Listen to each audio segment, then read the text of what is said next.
soon to be master of all four elements, Carter, and this is Brandon Firelord McWayne, and we're going to jump right into it right away talking about Sherlock Holmes.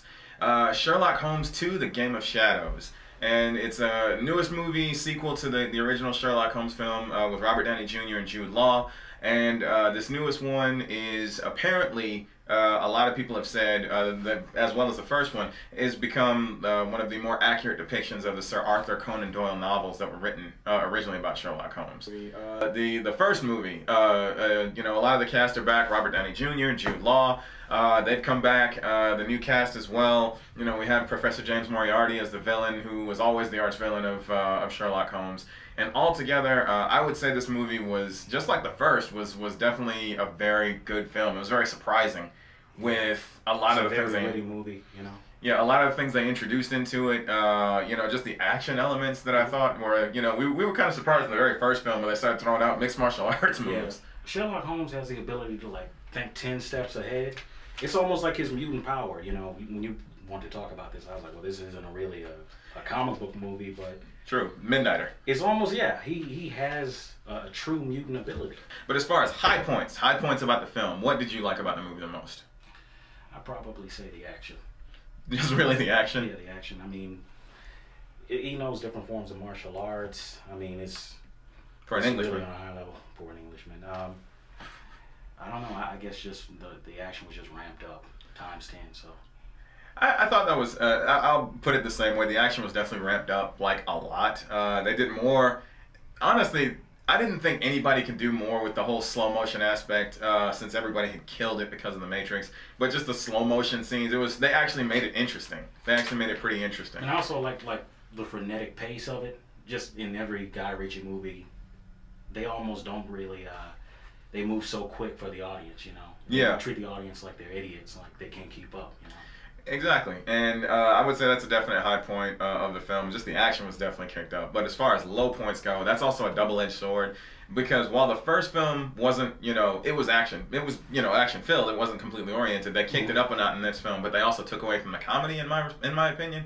They took away from the comedy aspect of it. So to me, it was sort of a less funny film. But I would say that the first film was funnier. But you have to, you give and take, you know. Yeah, but I mean, they inject steroids into a film when they try to make a sequel of it to make it, you know, to pump up everything. So I'm not expecting it to be a freaking, you know, action comedy or anything, or a buddy cop film. But, you know, altogether, it's like I really wanted them to keep the British humor, because that's one of Guy Ritchie's strong points. And it felt like they said, well, take away the humor and just add more gunfights. You know, which I thought was good. But overall rating, I would say, honestly, I would give it a 7.5 out of 10. I give it an 8. You give it an 8? Yeah. Wow, okay. Well, there you go for that one. And then Sherlock Holmes 2, A Game of Shadows, we did really like it. We got Real Steel. Real Steel.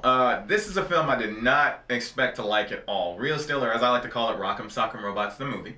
I'm almost ashamed to say I like this movie, because I watched the preview of it and I'm just thinking, we both did. There's no way that this movie is going to be good. It's Rock'em Sock'em Robots. We both did. We saw the trailer and we gave it like no shot. It was like, oh man, this is going to be freaking terrible. Looks like it's a horrible idea. And then we saw it, and it literally, all the advertisements that you see of It's Rocky meets robots. I had to admit it. It truly reminds is. Me of Over the Top, like, you know, the Sylvester Stallone movie.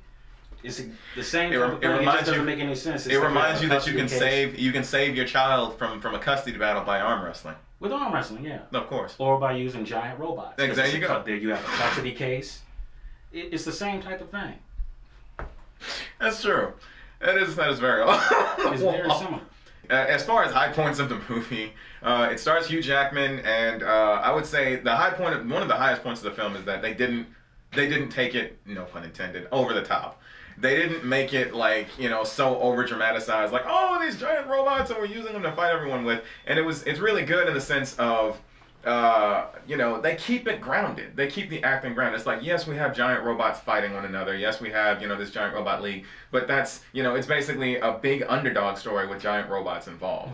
I will say this, as far as a low point to it, though, you know, some of the underdog aspects of it were kind of predictable.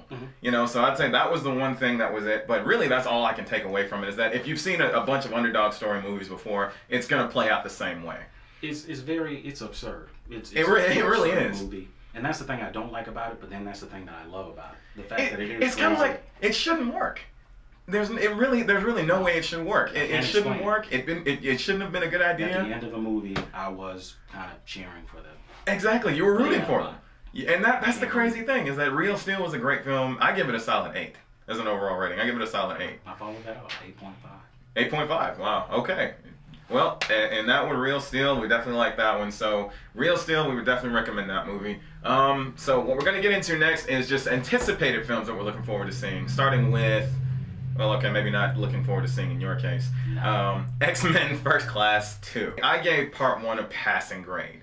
Begrudgingly gave it a passing grade because I hate Fox Studios and I hate what they've done with probably my most favorite beloved characters of comic films. But at the same time, it's kind of like, all right, they did a decent job with X-Men First Class. You apparently have a different opinion. Yeah, I think that the first film was a steaming pile of shit. I really do. I think it's just a horrible movie, and I don't understand why you would make a second film. I know I'm supposed to be professional and give you an honest opinion, and but I just don't want to see that second film made. I really don't. Wow, really? So not even an attempt at it. Michael Fassbender is pretty good. James McAvoy, they did a good job. Everything else about that first film, and I had a conversation with a person who told me that he felt it was as good as Dark Knight, and that just blew my mind. Well, I mean, some people, again, when you have nothing in common with your own films, basically the things that I hated about First Class was that it held no continuity with its own shit. It held no continuity with its own movies. Everything was kind of thrown out the window from the films you've seen before. So if you tried to watch them in order, it won't make any goddamn sense. But Wanted was the same way, and it was still a better movie. That's true. So you're just bashing it as a film as a whole. It was just a terrible movie in your opinion. I don't want to see this film made. Ouch. As far as fan expectations, expectations for some of us are kind of low, but some people would like to switch to it. Anyhow, what we're going to talk about next is what we're anticipating is Iron Man 3. Iron Man 3. I will say that as far as the film itself, the one thing that's worrying people right now is the fact that Jon Favreau is not going to be directing. Yeah. It's going to be switching directors. So, I will say, that aside... He did a great job with the first movie. So. He did. That aside, some people have gone on record saying that this is going to be even more action-packed than the last. That's okay. Next thing we're going to talk about as far as just anticipated movies has to be Dark Knight Rises. What would you say your thoughts are about the trailer? I don't know.